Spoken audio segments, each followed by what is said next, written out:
Gary was an audiophile of the highest order. His stereo system was worth more than his snap-on epic roll cab tool chest and kitchen appliances combined, and he spoke of soundstaging and transient response with a reverence typically reserved for sacred texts. He had spent years fine-tuning his setup, but one pursuit remained, the elusive art of tube rolling. Gary had heard legends of warm, honeyed mids and angelic highs unlocked by the perfect tubes. His current setup used a perfectly respectable set of Russian tubes, but whispers on the forums spoke of mythical NOS tubes that could change everything. One night, after a particularly expensive bourbon and a deep dive into an audiophile forum, Gary stumbled upon a listing. Rare Mullard EL 34 matched quad. Vintage British military specification, liquid mids, jaw-dropping transparency. The price? Too high. The temptation? Too strong.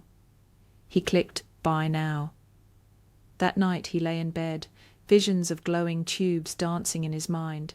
He imagined the soft amber light casting an ethereal glow over his listening room, the warmth of the sound wrapping around him like a velvet embrace.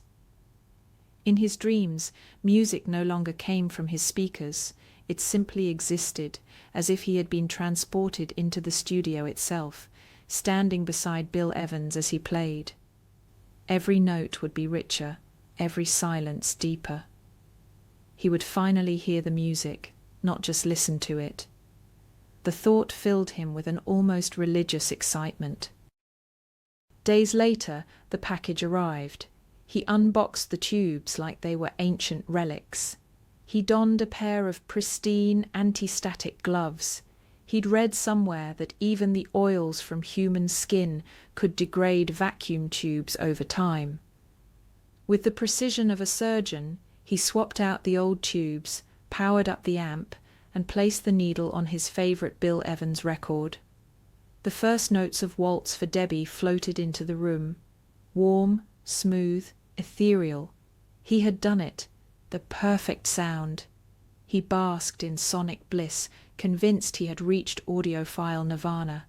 Then a faint pop, then another. A slow hiss emerged, like a deflating tire. The music wavered, and then darkness. The amp was dead. Panic set in. He checked the tubes, the wiring, everything seemed in place. Then he saw it, a tiny crack in one of the mullards. Horror. He checked the forum thread where he had found the seller. Gone. The listing vanished. His precious vintage tubes were fakes. Worse, his amp, his beloved overpriced boutique tube amp, was fried. After weeks of expensive repairs, he finally got it working again, back with his boring but reliable Russian tubes. He sat in his listening chair, pressed play and sighed. The music sounded just as good as before, maybe even a little better, but only because now he really wanted it to.